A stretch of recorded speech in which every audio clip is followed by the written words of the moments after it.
I'm hoping we will hear a lot more of is what we at FLAG and within the Blue Savannah program are doing, which is more community-based reports, if you like, of how conference of parties has taken place at a village level.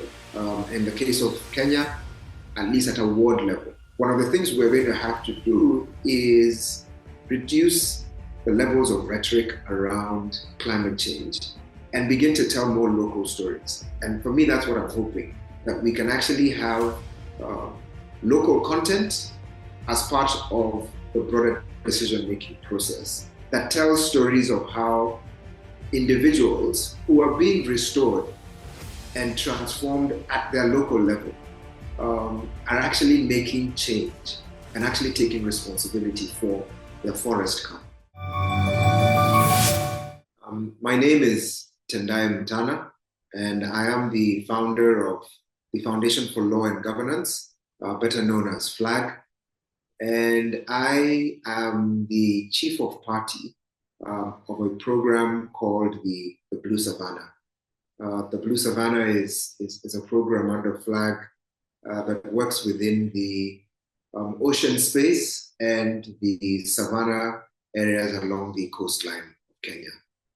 Essentially, the Blue Savannah is where the savanna meets the ocean. Well, climate change is actually a way of life, and climates will always change.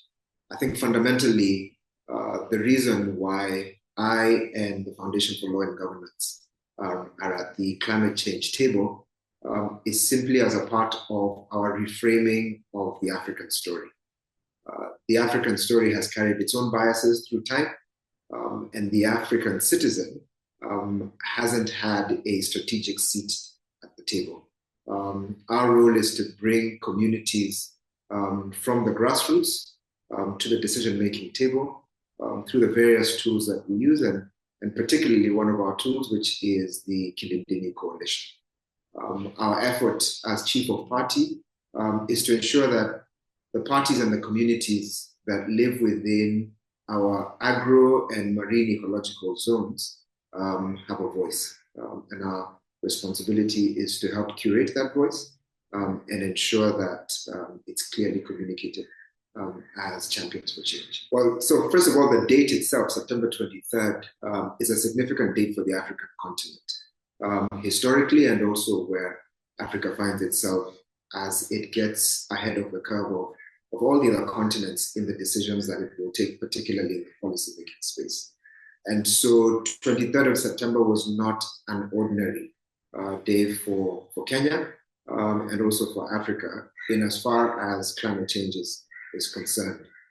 One of the reasons why it's important and is an aspect of what I would call the reframing of our environmental agreements is that whilst environmental agreements have primarily been focused on a multi and a bilateral stage, what's required now is, in Kenyan context, what I would call the devolution of multilateral environment agreements. And that's why that particular date was important. So the Conference of Parties, which is popularly known as COP, is essentially a multi-sectoral and a multi-bilateral to multi-stroke bilateral tool that the United Nations uses as a way of legitimizing policy conversations through the state model.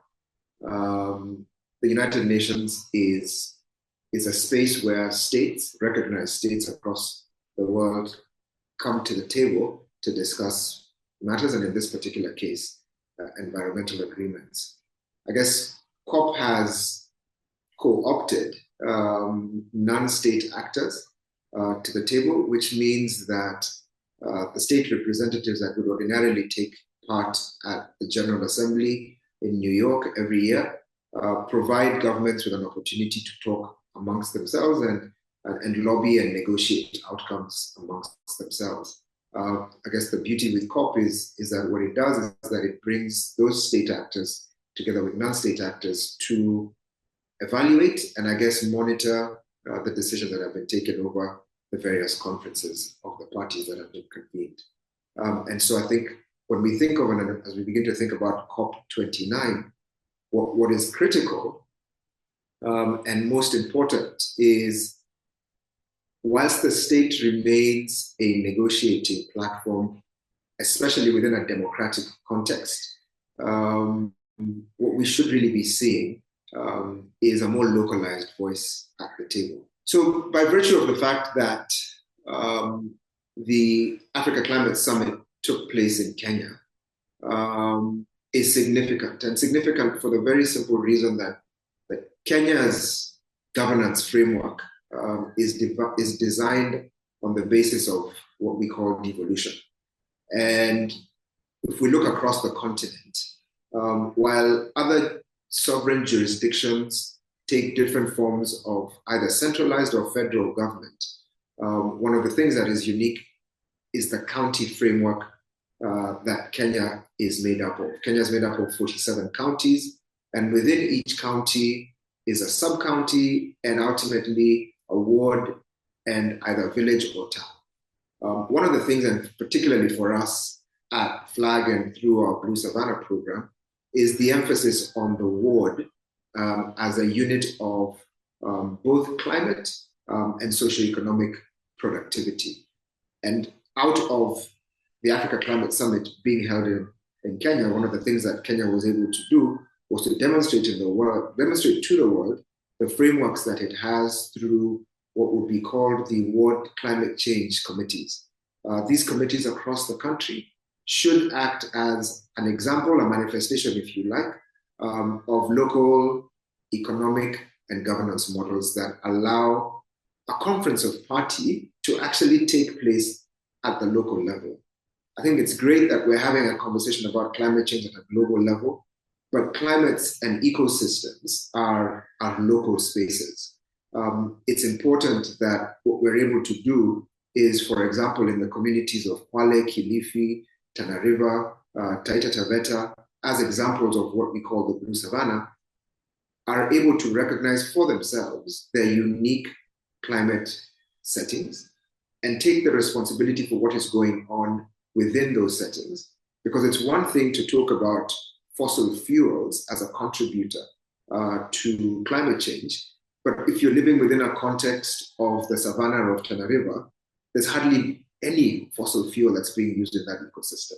What you're actually seeing is deforestation that is contributing to climate change. And so we've got to localize these conference of parties. And I think for me, that's the great bridge that the Africa Climate Summit was. I think without, sounding or having to sound like a broken record, localizing decisions, reshaping narratives that make local communities responsible for their own voice. What is most important is, and what would more technically described as localizing policy design and policy formulation, without it necessarily being a tool that is then used at a national, regional, or global summit like the General Assembly, like COP29. What COP28 for me signified was a turning point, an out of Africa expression, if you like, that allows us to identify what needs to get done locally, keep the conversations and the decisions locally, and have the COP and future conferences as billboards, if you like, that are essentially advocating and showing what the communities are doing for themselves at the local level. I'm not sure what you mean by better, because what essentially we would have to examine for Kenya and for the various countries across the continent is that outside of our multilateral agreements, and I would even say within our bilateral agreements, the geographical spaces of our countries and our states are massive.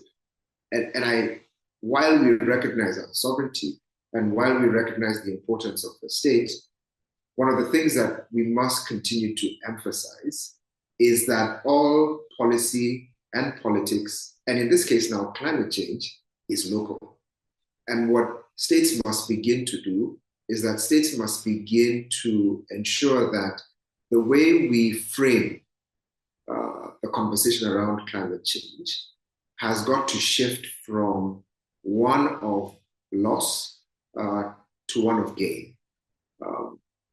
The biases that we speak about when we talk about climate need to recognize the custodian role that we have at the local level. Natural resource is local, it has stewards, and it has owners that need to be accountable and responsible. And therefore, the local voice, the credible local voice, needs to find its space to be able to actually frame its own conversation. So if we, let's say, we take the context of agro and marine ecological zones. Again, what Africa would need to do is to examine the unique agroecological zones for itself. When we speak about agriculture and we speak about agriculture's contribution to gross domestic products, one of the things that is always lost on Africa and African conversations, and back to my point about reframing, is that what we call African productivity is a relic of colonial production and extractive systems. As Africa heads to 70 years in some parts of the continent, what needs to reemerge is a more African economic framework. The African Development Bank has been pushing for agriculture to be a strategic economic driver. And so first thing we're going to have to do is we're going to have to begin to talk about our own framing of what it is we call food production, that is in itself localized and not necessarily framed within what has historically been the gross domestic product and measured along metrics that have been carried forward over the last 80 years. That would be a first. So the emphasis there is on the framework of resilience, which is understanding local capacity and recognizing that local capacity is what determines the production of what we call agriculture. And the very unique definition of that word itself, which is agri and culture, requires first, especially for an African context, for us to understand, which is what that UAE declaration was speaking to, is what exactly is our culture of food production. If we're able to unpack especially aspects that have historically been part of our intangible heritage and figure out a way of how to not necessarily scale, because part of what we should be balancing is not just the essence of food security, but also ensuring that nutrition is ensured and is well covered. And so a lot of those conversations around resilience are at the core of making sure that local intangible heritage is actually brought forth to establish what would become a new model or a new culture of food production. One of the things that in my experience, and particularly as a policymaker in the agriculture, livestock and fisheries space, is first what I would call an accountability framework.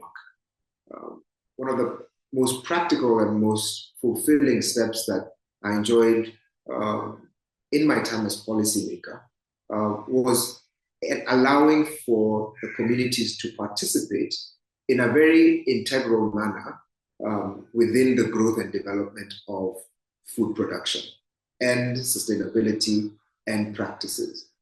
What that essentially allowed us to do as a very practical step is it allowed us to know and understand through community mapping exactly what assets does a community have. And so when I describe an accountability framework, it's being able to recognize at a ward level, within a village setting, because land is owned by families and within an African context, the extended family positions itself as a clan. how can we begin to talk about clans and how can we begin to talk about families taking responsibility for the land that they have and recognizing that as custodians of that land, their accountability and ownership of that primary asset is a critical step. That takes time. When we look at some of the practices that have taken place within smaller ecosystems like Rwanda, they've given us a benchmark of anything between 1 to 3 years where an accountability process and conversations must happen so that we can actually begin to own and take custody of our assets. So for me, that would be an example of a very simple practical step. Let's take stock of what it is that we have. What I'm hoping we will hear a lot more of is what we at FLAG and within the Blue Savannah program are doing, which is more community-based reports, if you like, of how conference of parties has taken place at a village level. In the case of Kenya, at least at a ward level. If we can begin to hear what those conference of parties at that level are and recognize that really that's where decisions need to be measured, given the fact that Africa at 70 does have the necessary science in place, it has the necessary infrastructure in place, and is able to actually engineer ecosystems and even measure some of the conversations that COP29 will be having, which I'm sure is going to be the issue of temperatures. If we can begin to have communities determine for themselves, measure, document what, for example, its temperature in a year is.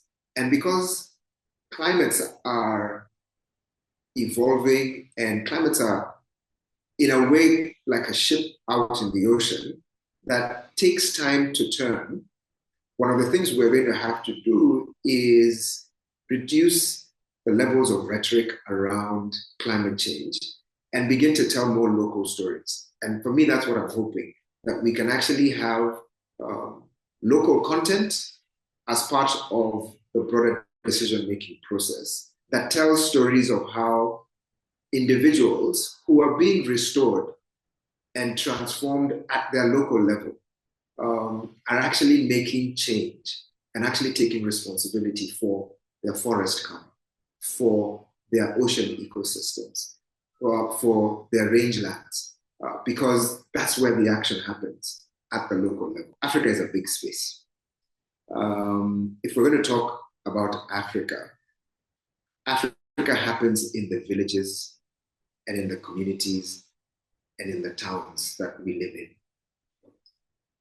A decision about Africa, which is what I was talking about with regards to rhetoric, there is no African solution per se. But what there is a gathering of African communities that have the ability to tell their story in the diversity that is made up of the different agro and marine ecological zones that are affected by their unique climates. If the African governments can make their way to the community within those agroecological zones, gather the stories, be part of the negotiations that are taking place, rather than bringing the community to the center and telling a Kenyan story, a Ugandan story, can we take the center to the communities and describe in the Kenyan context the splendor of that heritage that makes up what we then call Africa. That way, then Africa will be rich in its substance and will provide the rest of the world with the hope that is anticipated.